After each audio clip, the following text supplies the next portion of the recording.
제가 한 15년 만에 뵙는 것 같은데 아주 예. 건강하신 것 같습니다. 예, 비결이 감사합니다. 있습니까? 산에 자주 갑니다. 등산. 아, 등산하신다는 얘기 예, 많이 산 들었습니다. 밑에 살고 네. 시간만 나면 산에 갑니다. 골프 같은 건 안 하십니까? 골프는 원래 못 배웠습니다. 자, 대통령 소속 자문기구잖아요. 경제노동사회위원회. 예. 이게 보니까 이제 김대중 정부 시절에 있었던 노사정위원회를 대체한 것 같습니다. 그렇습니다. 노사정위원회보다는 더 경제 문제, 사회 문제, 노동 문제 이렇게 해서 약간 폭을 좀 넓혀서 고용노동부 장관만이 아니라 네. 경제부총리, 기획재정부 장관도 당연직으로 참여하는 약간 좀 폭을 넓힌 겁니다. 네. 그런데 이 명칭이 어려워가지고 경제사회노동위원회인데 요즘도 사람들 잘 몰라요. 그래서 노사정위원회 하면 알아듣는데 네. 경제사회노동위원회 좀 명칭이 어렵습니다. 그러니까 이제 과거에는 노사정, 그러니까 이제 노조, 그다음에 사측, 정부 이렇게 다 와닿는데 네. 경제노동사회위원회 그러니까 예. 굉장히 어려워요. 사회노동위원회. 그래도 뭐 이름을 이제 바꿀 수는 없고 예. 국회에서 처리가 된 거기 때문에. 그렇습니다. 법이 네. 있습니다. 예. 자, 이제 취임하신 지 1년 5개월이 됐습니다. 자, 그동안 뭐 우여곡절이 있었겠습니다만은 가장 기억에 남는 일을 꼽는다면 어떤 걸 꼽으시겠어요? 결국은 이제 한국노총이 그동안에 대화 불참, 네. 우리는 경제사회노동위원회에 참여 안 하겠다. 네. 그러다가 이제 참여를 선언한 것, 그것이 가장 우리들로 봐서는 제일 큰 기억에 남는 일입니다. 자, 그 과정에서 많은 이제 설득 작업이 있었을 것 같고요. 그렇습니다. 이제 노동자들 입장에서 보면 그럴 수 있을 것 같습니다. 김대중 정부 때 노사정 대타협을 통해서 정리해고라는 게 이루어졌잖아요. 네. 그래서 이런 모임에 가면 무조건 손해 아닐까 이런 선입견도 있지 않겠어요? 그때 IMF 때니까요. 네. 우리 경제가 다 망해가지고 집에 있는 금반지까지 다 빼서 네. 우리가 나라를 구했지 않습니까? 그 이제 그 당시에 정리해고된 분, 우리 형님도 은행에 다녔는데 그때 정리해고가 됐어요. 네. 그 뒤로 계속 직장을 못 다니고 그랬는데 정말 그때 너무 많은 분들이 정리해고가 됐습니다. 그러나 그때 그분들의 희생이 있었기 때문에 우리 경제가 다시 빠르게 살아났던 거 아니겠습니까? 근데 위원장님의 삶의 이력을 보면 일단 서울대 경영학과를 나오셨잖아요. 네. 그런데 그 이제 구로공단의 미싱사로 예. 처음에 취직을 했다고 들었거든요. 저는 처음에는 청계천 피복공장에 아, 거기가 먼저였습니까? 보조, 그러니까 미싱사도 못 되고 시다. 시다, 아하. 시다를 어떤 하시네. 일을 하는 거죠? 그러면? 뭐 시다는 주로 망치질로 아동복 같은 데 떴더라고 있습니다. 아. 그래서 아동복에 구멍을 내 가지고 딱단추 이렇게 딱 하는 그 딱단추를 양쪽으로 넣어서 또 망치질 한번 하는 그런 일을 했는데 정말 쫓겨나기도 많이 쫓겨나고 뭐 아주 야단을 많이 맞았습니다. 그러면 그때 나이가 몇 살 때였습니까? 그때는 23살, 24살 이때 이제 청계천에서 고생 좀 했죠. 그러니까 이제 재봉사는 직접 재단된 걸 갖다 놓고 이제 박음질을 하는 건데 네. 그것도 못 하고 그걸 도와주는 역할을 한 거죠. 그러니까 재단 보존제 그냥 망치로 그 딱 정해진 표시된 데다가 구멍을 뚫어 가지고 하는데 이게 잘못 뚫으면 옷이 그냥 엉뚱한 데가 뚫리니까 네. 뭐 욕을 많이 먹고 제가 또 손이 그때 이제 대체로 중학교 졸업하기 전에 네. 취직을 하는데 저는 대학 다니다가 들어갔으니까 나이가 좀 많잖아요. 네. 그래서 손이 늦어요. 늦으니까 매일 그냥 야단을 많이 맞아서 나중에 항복하고 제가 자격 시험을 봐가지고 네. 자격증을 가지고 개봉동에 있는 보일러공으로 들어갔습니다. 아, 그게 이제 구로공단. 예, 구로공단에도 들어갔지만 네. 구로공단 옆에 있는 개봉동이 있습니다. 지금 구로구 개봉동 거기에 보일러를 하시던 분이 보일러가 폭발해가 네. 사망을 했어요. 산재죠. 네. 사망한 그 후임으로 제가 그 자리에 이제 자격증 있는 사람을 뽑아야 된다 해서 제가 들어가서 일을 했습니다. 그럼 몇 년 정도 하셨습니까? 거기는 1975년에 들어가서 제가 한 5년 좀 넘게 80년 바로 5.18 직후까지 그때까지 제가 있다가 삼청교육 대상이 돼가 아. 또 도망가고 이제 해고되고 이렇게 했습니다. 그러면 지금도 집에 보일러 고장 나면 직접 수리가 가능합니까? 뭐 제 아내는 인정을 잘 안 합니다만 제 아내는 제가 전기기사 자격도 있고요. 네. 보일러 자격도 있고 위험물 치고 뭐 여러 자격증이 8개쯤 되는데 네. 제 아내는 뭐 저를 잘 인정 안 합니다만 저는 그래도 국가기술 자격증이 저만큼 있는 사람이 누구냐. 저는 그리고 산업안전기사 자격도 있고요. 예. 또 환경관리기사 자격도 있고요. 제가 뭐 아주 좋은 자격증 많이 갖고 있습니다. 그래서 제가 이제 이 질문을 초장에 드렸던 이유는 어찌 보면 이제 노동자로서의 상당 기간 살아오셨잖아요. 예, 한 그래- 7년 살았습니다. 그렇죠. 그래서 이제 경로사위원장 하시면서 여전히 그래도 그 노동자의 눈으로 바라보는 측면이 있겠다 싶어서 질문을 드려본 겁니다. 예, 뭐 노동자는 뭐 제 아내도 원래 고려공단에 예. 세진전자라는 전자회사 네. 거기에 노조위원장 출신입니다.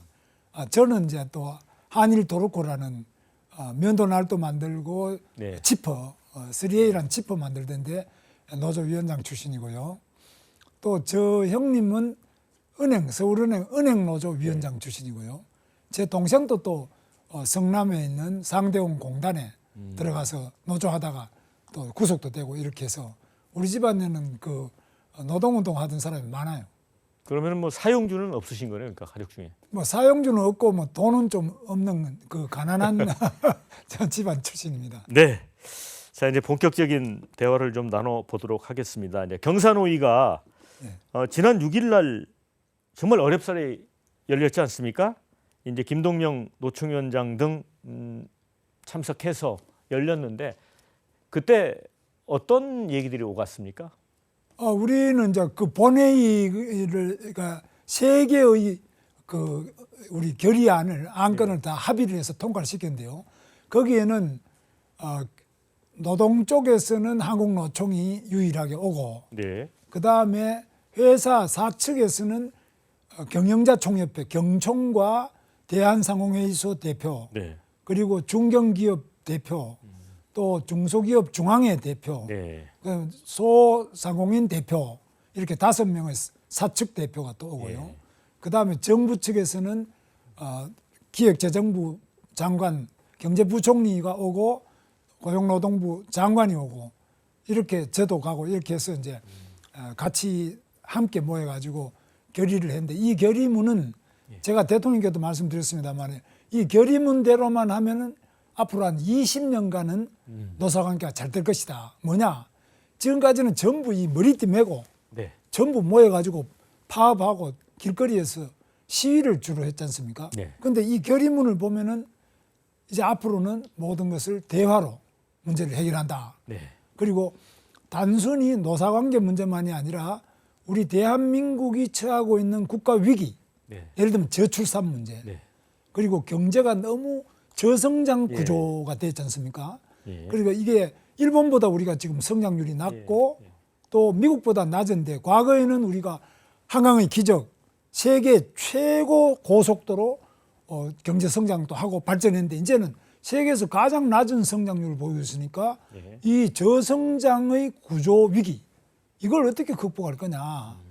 뭐 이런 여러 가지 문제가 있기 때문에 이런 것들을 한국노총과 또 우리 경총을 비롯한 노사정이 힘을 합쳐서 국민들과 함께 극복하자 이런 결의문입니다. 굉장히 의미가 크죠. 네.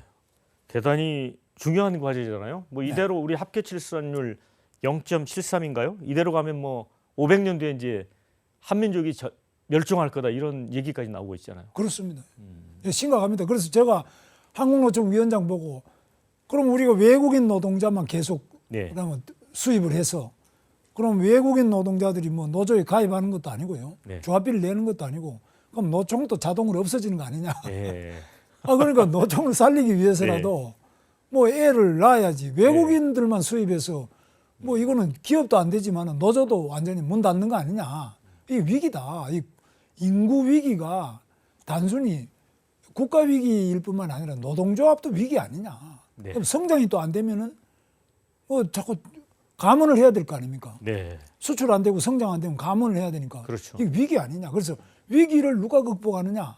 한국노총이 극복해야 할 거 아니냐. 왜냐하면 우리 한국노총은 대한민국 건국의 주역이었습니다. 1946년 3월 10일부터 시작해서 네. 노력을 해가지고 전평이나 좌익들을 물리치고 네. 대한민국 건국의 주역이 한국노총이고요. 네. 그 다음에 경제 기적, 어용 소리를 들으면서 한강의 기적을 이룩한 주역 아닙니까? 네. 그 다음에 또 민주화의 주역 아닙니까? 그러면 지금 국가 위기를 극복하는데도 한국노총이 앞장서야 안 되겠냐? 근데 한국노총 김동명 위원장이 맞다. 그래서 바로 이런 결의문을 함께 채택한 겁니다. 네. 그런데 궁금한 게 이제 김동명 한국노총 위원장이 이제 지난 문재인 정부 때 그때는 이 경로 사위에 이제 참여를 안 했었잖아요. 그때는 하긴 했습니다. 네. 했습니다. 그때. 근데 왜 그 동안에는 그 거부를 했었죠? 민주노총은 이제 IMF 이후에 네. 김대중 대통령 때 IMF 때 합의 한번 하고는 이 경제사회노동위원회 경사노위에 가니까 오히려 해고되더라. 감원 해고 이렇게 되는 거 아니냐. 그러니까 그때 피해의식이 커서 안 오고. 정리해고에 대한 그런 예. 우려. 예. 그러나 한국노총은 그럼에도 불구하고 대화를 굉장히 중시하는 그 조직의 전통이 있어요. 국가 위기 극복에 노동자가 주체적으로 참여해야 된다. 빠져서 안 된다. 이런 생각을 한국노총은 계속 가지고 있었어요. 민주노총하고 좀 달라요. 그래서 참여를 하고 있었는데 윤석열 대통령 취임한 다음에는 너무 이 윤석열 대통령이 노동 탄압하는 거 아니냐. 아, 그런 이유 때문에 이탈해버렸군요. 예, 윤석열 정부 심판 이렇게 해서 참여 안 하다가 예. 이제 제가 계속 말씀드렸죠. 계속 그러면 이렇게 반정부 투쟁만 해가지고 네. 과연 노동조합이 뭐 열매를 맺을 수 있느냐. 그래서 이제 참여하게 됐는데 김동명 한국노총 위원장의 결단이 네. 상당히 큰 역할을 했습니다. 네. 자, 그리고 이제 그날 이제 회의 끝나고 노사정 대표들이 이 윤석열 대통령하고 이제 오찬을 한 걸로 알고 있습니다. 그렇습니다. 예. 그때 대통령이 어떤 부분을 좀 강조하시던가요? 대통령께서 이제 전부 우리 17명이 갔거든, 대표가요. 네. 이제 민주노총이 오면 18명이 되는데 네. 민주노총 위원장은 안 오니까 네. 그건 빼고 17명이 가서 전부 한마디씩을 다 들었어요. 아하. 대통령이 한마디 다 듣고 거기서 우리 노조 조직대에 있는 사람 이야기도 좋지만 노조도 조직 못하는 그런 뭐 라이더 요즘에 음식 배달하는 사람들 네. 그다음에 뭐 또 식당에서 주방에 근무하는 네. 분들 미용실에 머리 감겨주는 분들 그다음에 방송사의 작가들도 네. 사실 어렵지 않습니까? 네. 이런 분들 이야기도 좀 들어주라. 그러니까 대통령께서 당장 그 자리에서 그럼 사회수석 보고 그럼 자리를 마련해봐라. 네. 이런 정도로 일일이 반응을 다 이렇게 해주셨어요. 그래서 아주 그 갔던 분이 다 17명이 다 만족하게 그렇게 잘 말씀 다 하고 왔습니다. 뭐 대통령께서 발언을 많이 하시고 대화 점유율이 높다 이런 얘기가 있었는데 그날은 많이 들으셨군요. 그날은 우리가 점유를 거의 다 하고 우리가 90% 이상 그래요? 다 각자 말씀 한마디씩 어. 다 하고 대통령께서는 그냥 뭐 짧게 이제 거기에 대해 확실한 답변. 그 다음에 뭐 예를 들면은 대통령께서 해외 가시잖아요. 네. 해외 가실 때 그 왜 그러면 꼭 기업인들만 같이 가냐? 네. 한국노총 위원장도 가서 어허. 한국에 투자하려면은 네. 노동운동이나 파업은 걱정하지 마라. 노총 위원장이 가서 내가 책임지고 하겠다.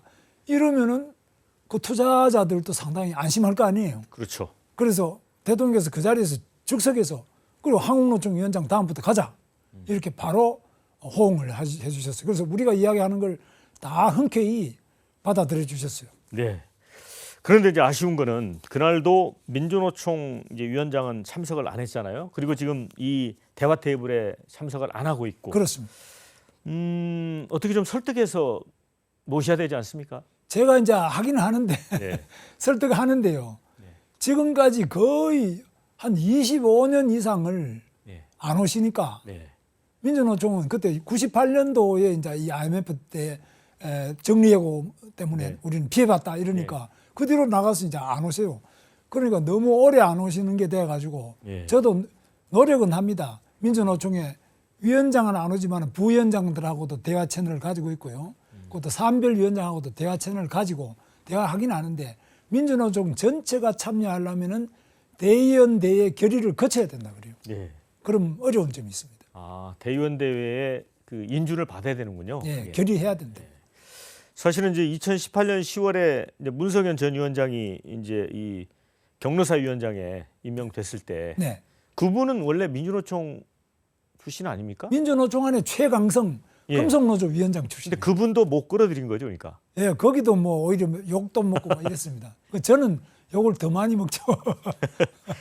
그리고 또 한 가지 아울러 이제 한국노총하고 민주노총에 가입하지 않은 노동자. 네. 그게 사실 거의 90% 이상 아닙니까?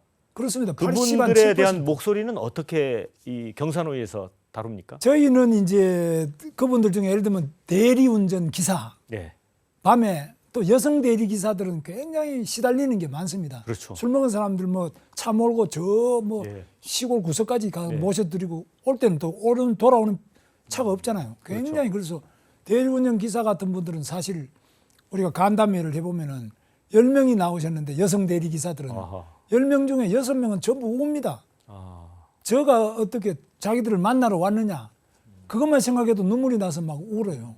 굉장히 어렵고 신용불량자가 많아요.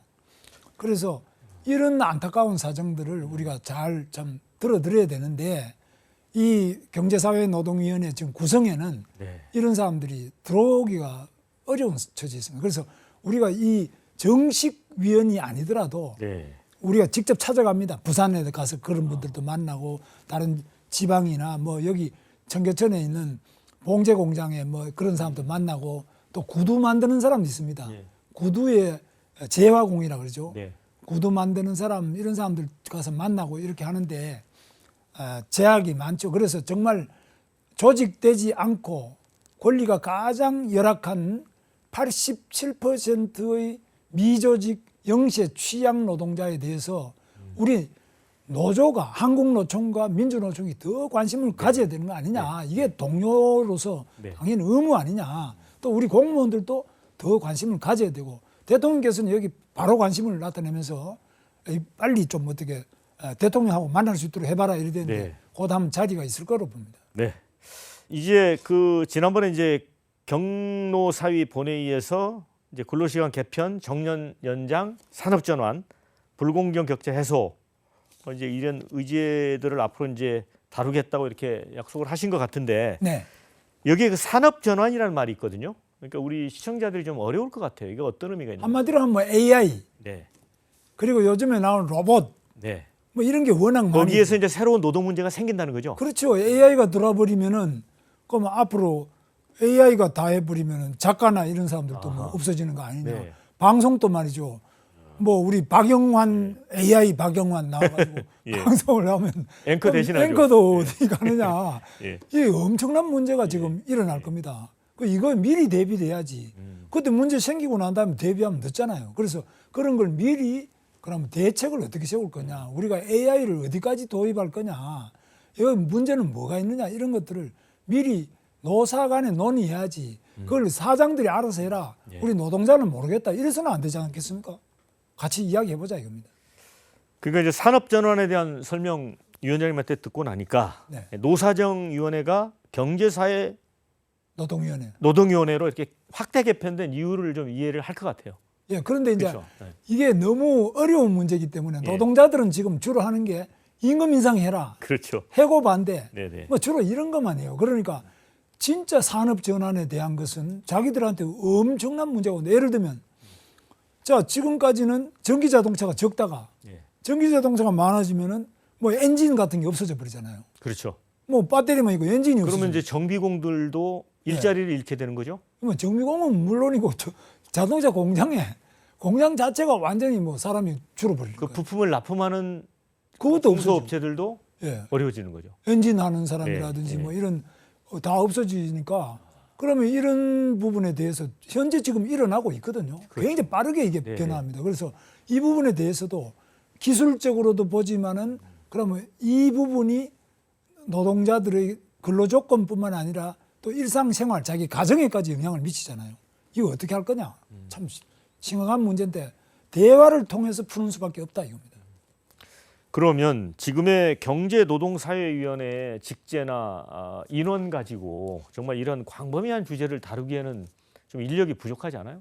우리만으로는 안 되고요. 그렇죠. 우리는 이제 늘 전문가들 도움, 네. 특히 또 이 경제사회노동위원회라고 해도 이 부분에 대해 가지고 사람들이 잘 모르니까 예. 언론이 좀 굉장히 중요하지 않습니까? 네. 우리가 아무리 뭐 홍보를 하려고 해도 안 되지 않습니까? 그래서 오늘 이렇게 불러주시니까 네. 이 그 프로그램을 듣는 분들은 네. 이제 조금 이해를 하실 거 아닙니까? 그래서 언론의 협조도 필요하고 또 다른 연구기관 도움도 필요하고요. 또 정부 도움도 필요하고 기업 도움도 필요하고 이래서 우리는 서로 간에 협력하는 노사정과 언론과 전부 다 협력을 하는 그런 기구라고 보면 됩니다. 네. 자, 이제 정부의 52시간제 유연화 추진 네. 이것도 이제 뜨거운 감자였습니다. 이제 근로시간 개편 문제인데 요 문제는 지금 어떻게 정리가 되고 있습니까? 제일 중요한 문제가 지금 52시간인데 이거를 더 늘릴 것처럼 지난번에 했는데 그렇게 설명이 늘리는 됐죠. 건 아닙니다. 네네. 전체적으로는 노동시간은 계속 줄어듭니다.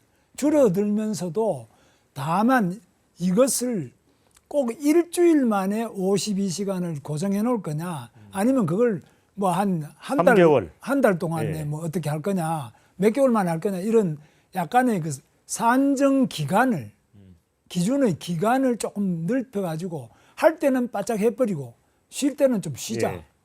그런 이런 식으로 좀 노사가 합의했을 때 바로 합의하는 범위 내에서 그런 제도를 생각해 볼 수 있는 거 아니냐 네. 뭐 이런 이야기입니다. 그래서 이- 그것도 노동조합이 지금 싫다 그러면은 또 못 하잖아요. 네. 지난번에 반대해서 실패했는데 이런 것도 다시 한번 차분하게 이야기 좀 해보자 이겁니다. 근데 이거가 일종의 탄력 근로제로 볼 수 있는 건가요? 탄력 근로제는 조금 지금도 다릅니까? 하고 있습니다. 네. 탄력 근로제는 예를 들면은 뭐 이익이 갑자기 많다. 요즘 같으면은 뭐 우크라이나 전쟁이 일어나 가지고 일감이 쏟아진다. 방산품이 많이 예. 쏟아진다. 예. 이럴 때는 조금 특별히 예외적으로 고용노동부 장관이 허락해 주는 탄력 근로제가 있어요. 그런데 그렇게 허가를 꼭 맞지 않더라도 노사가 자율적으로 합의해서 좀 약간 탄력성을 더 주면 어떻겠냐 뭐 이런 취지입니다. 그러니까 52시간제 유연화 문제는 제가 아는 분이 이 철강업을 하는데 그 철판을 가져다가 파이프를 만드는 일을 해요. 그런데 이게 이제 해외 수출 물량이 많이 들어올 때는 밤샘 작업을 해야 되는 거예요. 그런데 네. 또 이 주문 물량이 줄으면 이제 일거리가 없어지는 거죠. 네. 그러면 이 최대 생산량의 근로자 수를 맞추다 보면 회사가 영업으로 또 손실을 보잖아요. 그렇습니다. 그래서 이런 게 그래서 필요한 제도인가요? 예, 그런데 예. 그러나 이제 노동자들 이야기는 건강권, 네, 우리 건강하게 일할 권리가 있지 않느냐. 한꺼번에 하루에 11시간 이상씩 너무 많이 쉬기면 뭐 아무리 뭐 일주일에 다시를 놀더라도 나머지 이틀 동안 계속 일해라 이런 거는 건강에 문제가 있지 않나요? 그래서 건강권을 지킬 만큼 하루에 일정한 정도로 일하고 그다음 쉬고 네. 11시간 이상은 또 쉬고 그다음에 또 노는 시간이라든지 뭐 밥 먹는 시간 이런 거 다 쓰면서 좀 몰아서 할 수도 있지 않느냐 이런 건데 이거는 굉장히 구체적으로 노사 간의 대화를 더 해야 됩니다. 근데 네. 제가 지금 또 이렇게 이야기해도 노동조합에서 또 오해를 해가지고 네. 야, 또 뭐 경제사회노동위원회에서 시간 더 몰아서 시키려고 하는 거다. 그런 거 아니고 다 대화를 해야 됩니다. 그래서 너무 걱정할 필요 없이 노동자들이 자기들에게 이익이 된다고 판단할 때 또 그런 업종도 있고 그런 기업이 있고 이게 좀 다르지 않겠습니까? 네. 무조건 사무직하고 연구직하고 생산직 중에서도 뭐 철강하고 또 뭐 다른 그 다 다르지 않습니까? 그런 걸 맞춰 가지고 구체적으로 발전시켜야 된다고 봅니다. 현재 이제 주 52시간제에서는 법정 40시간 근무를 하고 플러스 연장 근무로 12시간까지 하게 돼 있는 거잖아요. 그렇습니다. 자, 근데 52시간제 유연화 추진과 관련해서 혹시 일본이나 독일 같은 나라는 우리하고 비교할 때 어떻게 좀 차이가 있나요? 다른 나라는 훨씬 우리보다 유연합니다. 유연합니까?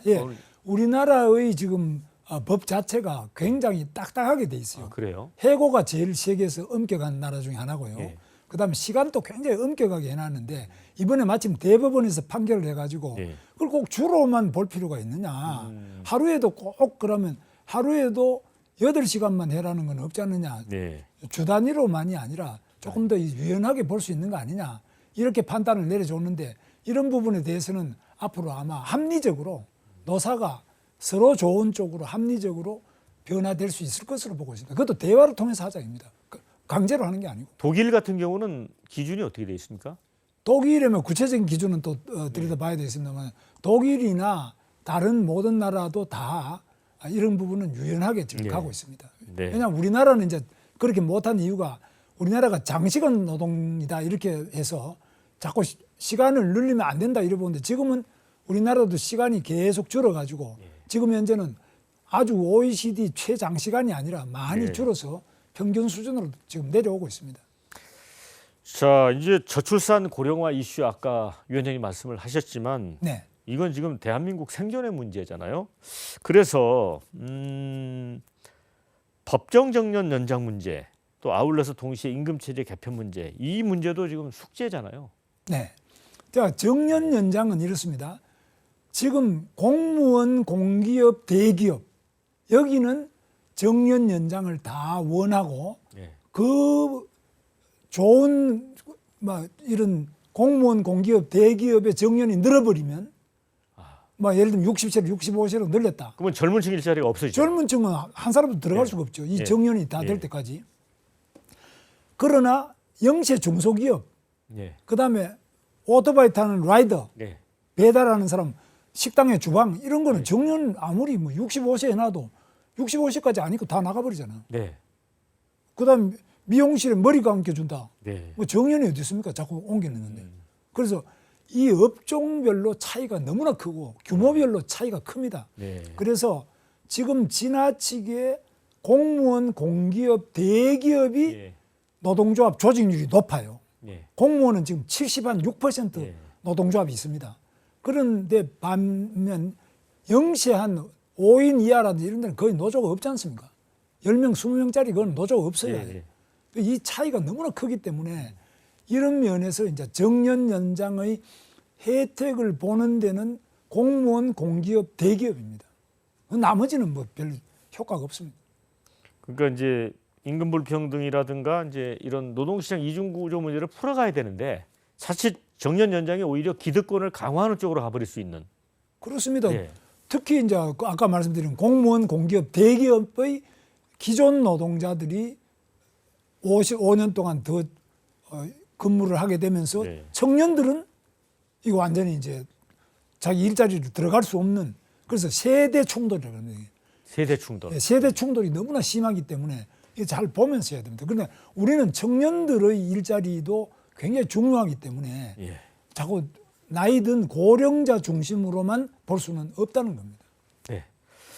자, 이제 뭐 산업 구조 바뀌면서 이제 프리랜서, 플랫폼 종사자 이런 이제 뭐 배달 라이더, 웹툰 작가, 아까 방송 작가 뭐 여러 가지 말씀을 해주셨는데 100만 명이 넘는다고 합니다.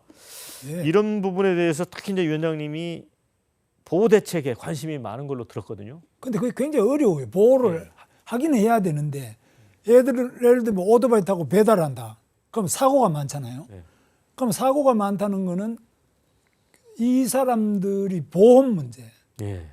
그다음에 이 사고 났을 때 또 사고 보상 문제라든지 여러 가지 그 안전 문제도 있고 그또 계약의 문제도 이 웹 기반의 이런 노동인데요.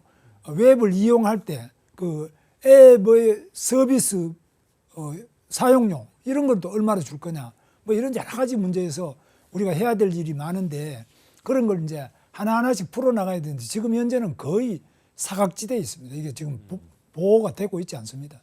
이번에는 이제 윤석열 정부의 노동 현안 좀 짚어보겠습니다. 지금 노란봉투법이 지난해 11월 이제 야당 주도로 국회 통과했는데 대통령께서 이제 거부권 행사를 했습니다. 예. 이 문제는 어떻게 풀어가야 될까요? 노란봉투법은 두 가지인데요. 하나는 2조 노동조합법 2조와 3조인데 2조는 뭐냐 하면은 직접 계약을 안 했지만은 네. 이 근로조건에 영향을 미쳐서 결정적인 영향을 미친다 그러면 원청업체 그러면 현대자동차의 이 하청 노동자들에게 네. 임금에 영향을 미치니까 네. 현대자동차 사장이 원청 사장이 그럼 직접적으로 책임을 져라. 예. 뭐 이거는 조금 이제 현재 직접 당사자로서 계약 안 했는데 계약한 것과 같은 효과를 본다. 이거 안 되고요. 두 번째 3조 부분은 뭐냐면은 3조는 손해배상 노동조합이 파업을 해가지고 손해를 입었을 때 또 폭력 이런 거는 물론 다 책임을 져야 되지만 파업을 해서 손해를 입었을 경우에 그 노동조합의 파업에 참여했던 사람들은 모두 다 부진정 연대 책임을 해가지고 공동 배상 책임이 있습니다. 이게 민법 760조에 나오는데 그거는 다른 사람도 똑같아요. 여러 명이 무리를 지어서 피해를 입혔을 때는 그 누구에게든지 간에 전액을 다 배상받을 수 있는 그런 민법상의 원칙이 있는데 그것을 노동조합은 봐주자 이렇게 된 겁니다. 그럼 노동조합이 무슨 특권층이냐? 그건 좀 이 현재 민법의 원칙을 무너뜨리기 때문에 어렵다.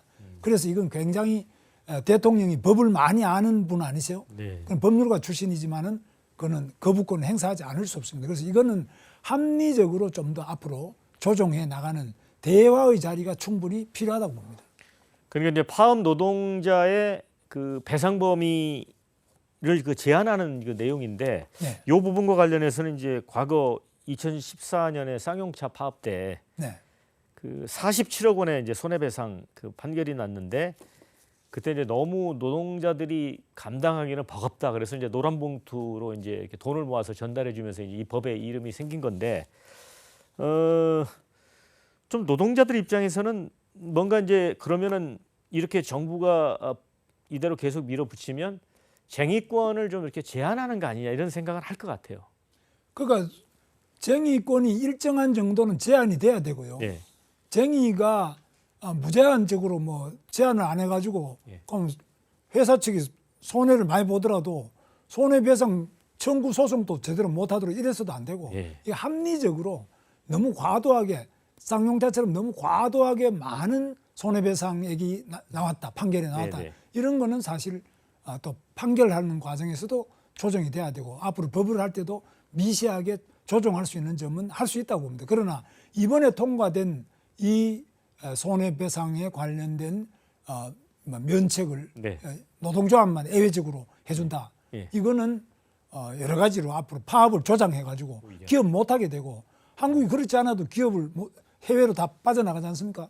다 빠져나가고 나면 그럼 일자리는 어디서 구하냐. 이건 이제 위원장의 말씀은 부작용이 오히려 더 커질 수 있다 그런 우려신 그렇습니다. 거잖아요. 그건 뭐 다 기업하는 사람들이 다 똑같이 이야기하고 있습니다. 자, 그런데 뭐 노동계가 없기 때문에 제가 이제 질문을 드리는 겁니다. 노동계를 예. 대신해서 노동계는 이제 원청 사용자가 이제 하청 노동자 근로 조건에 실질적이고 구체적인 지배력을 행사했다면 노조법상 단체 교섭 의무를 져야 한다 이렇게 주장을 하잖아요. 그리고 그게 좀 너무 일반적이고 너무 과도하다고 보는 과도하다. 거죠. 그런 부분이 일부 있을 수 있어요. 네. 그러나 그거를 일반적으로 전부 다 져라.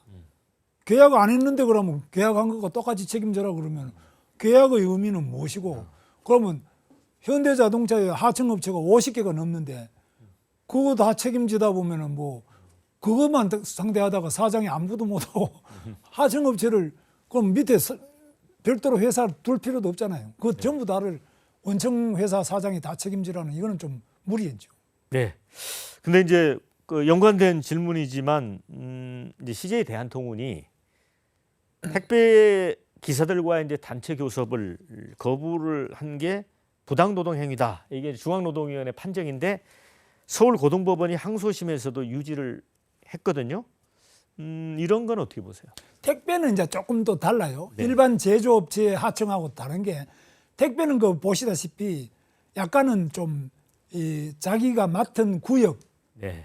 그 자체가 하나 소사장처럼 아니면 맡은 물량 이런 부분에서 자기가 고구역 전체를 맡아서 다시 또 위탁을 또 해주는 경우도 있고 예. 아주 그 고용 형태나 일하는 형태가 좀 달라요. 약간 개인 사업자의 형태가 예, 있다고 그 성격이 말씀드려요. 강해요. 예. 택배 운송업자 한 사람 한 사람이요. 그래서 그 판결은 또 그 구체적으로 그런 방향으로 조금 더 이렇게 확대돼 나가는 그 책임 범위가 확대돼 나가는 쪽으로 그렇게 발전하고 지금 있습니다. 중대재해처벌법도 여러 가지 지금 의견이 충돌하고 있지 않습니까? 중대재해 특별법 그 중대재해에 관한 법률은요. 그거는 이제 처벌 위주입니다. 지나치게. 그렇죠. 한 명이라도 사망이 생기면은 그다음에 뭐 1년 이상 징역형. 징역을 처한다든지 뭐 벌금을 뗀다든지 너무 과하기 때문에 그럼 처벌 위주로 해서 산업재해를 줄일 수 있느냐? 그럼 안 줄잖아요 지금. 통계도 지금 처벌 많이 해도 안 준단 말이에요. 예. 그거는 왜 그러냐면 그 작업 현장 예를 들면 공사장에서 추락 사를 했다. 그럼 추락할 때는 밑에 안전망을 쳐주면 되거든요. 예. 위에 높은 데도 떨어질 때 안전망을 미리 쳐놓는데 그 안전망을 치려면 돈이 많이 들고 예. 또 공사 진도가 늦어지잖아요. 그러니까 그럼에도 불구하고 사람을 살리기 위해서 안전망을 의무화하고 그 안전망을 치자 이렇게 해야지. 그걸 처벌 위주로 한다고 해서 안 떨어지는 게 아니다. 근데 이제 뭐 대기업들은 나름 이제 관리자를 두고 대비할 수 있지만 50인 미만 사업장의 경우에 이게 이제 올해부터 이 중대재해법이 적용이 되잖아요. 네.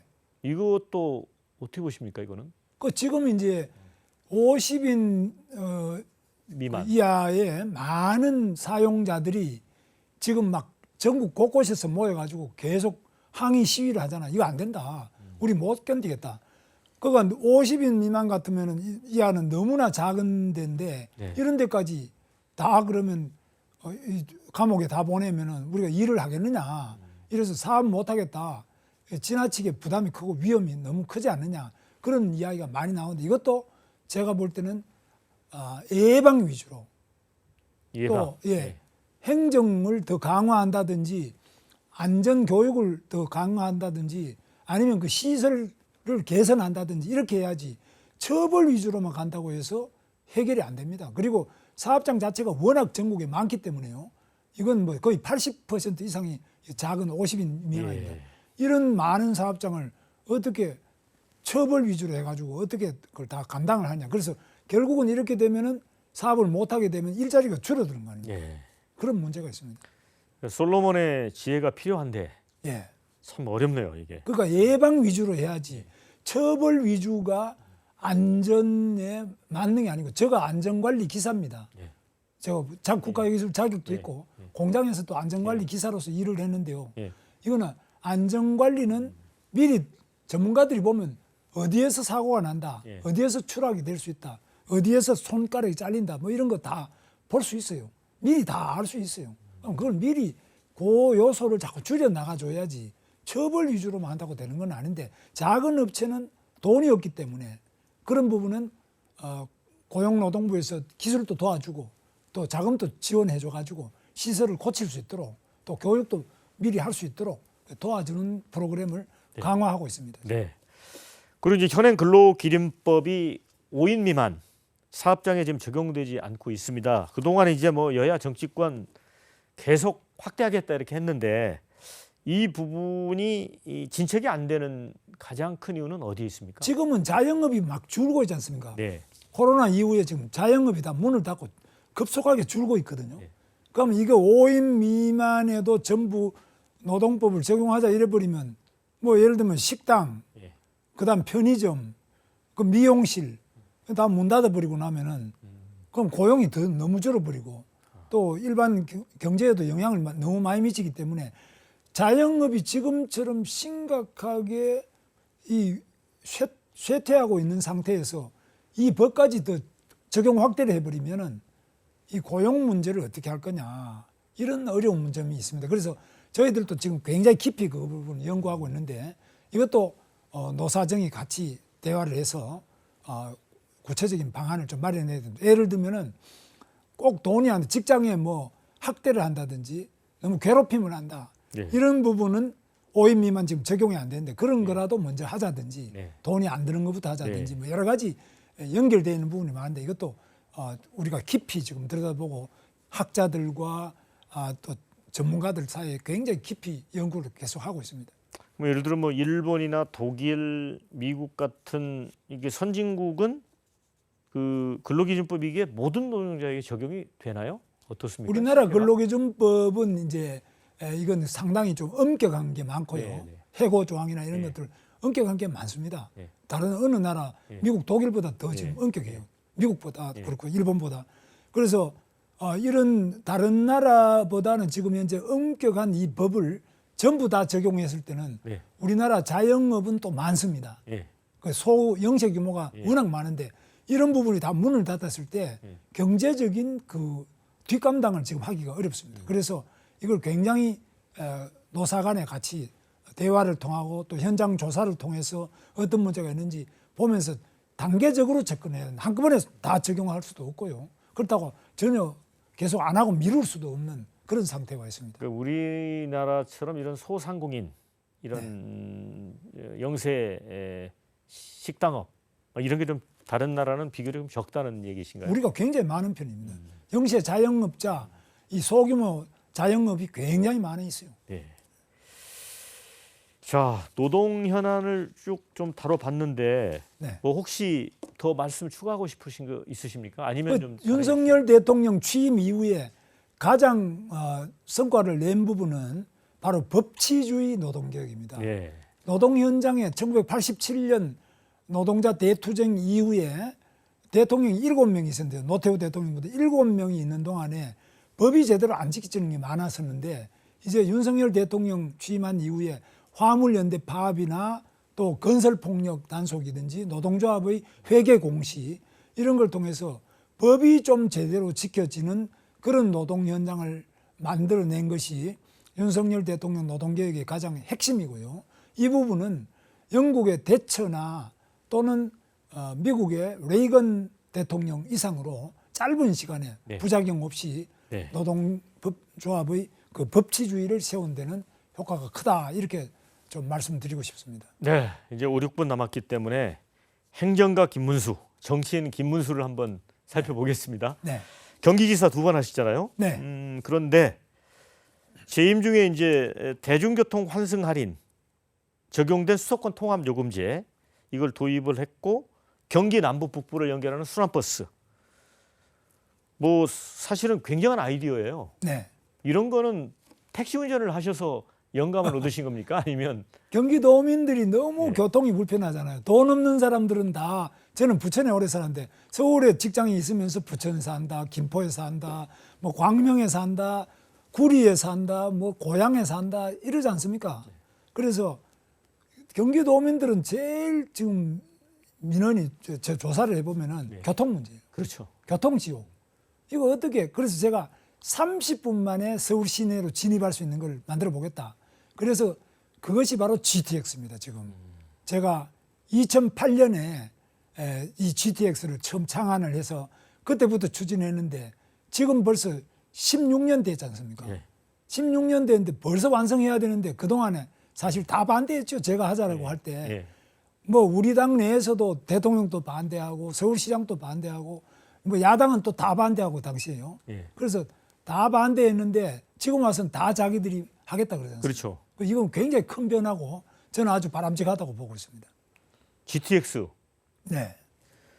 그 2010년도에 그 경기도지사 선거 출마하면서 이제 최초로 또 기획을 하신 거잖아요. 그 2008년부터 해서 그러니까. 2010년도에도 공약을 또 내세웠습니다. 근데 혹시 이제 GTX가 이제 수도권 인근 도시들을 좀 베드타운화 해버리지 않을까 그런 걱정은 안 드십니까? 네, 뭐 베드타운이 현재가 바로 베드타운인데요. 예. 그 바로 일기 신도시라는 거 하는 거 예, 예. 지금 분당 거기는 이제 판교가 생겨가지고 조금 이제 일자리가 생겼고요. 예. 그 다음에 고향은 아직까지 일자리가 좀 적습니다. 그 다음에 부천 또 뭐 3번 신도시, 뭐 평촌 신도시 이런 게 다 베드타운 수준입니다. 그래서 이 서울에 일자리가 많고 그런데 앞으로는 이제 평택의 삼성전자처럼 그 고덕 신도시 안에 제가 120만 평을 해가지고 삼성전자를 유치했거든요. 바로 일자리와 잠자리 같이 갈 수 있도록 네. 좀 앞으로 도시계획 자체를 바꿔야 됩니다. 배타운. 그러나 현재 이미 있는 배드타운은 서울에 진입을 빨리 시켜줘야죠. 그게 바로 지하 고속철도 GTX입니다. 네. 자, 이제 4.10 총선이 이제 한 40여일밖에 안 남았습니다. 네.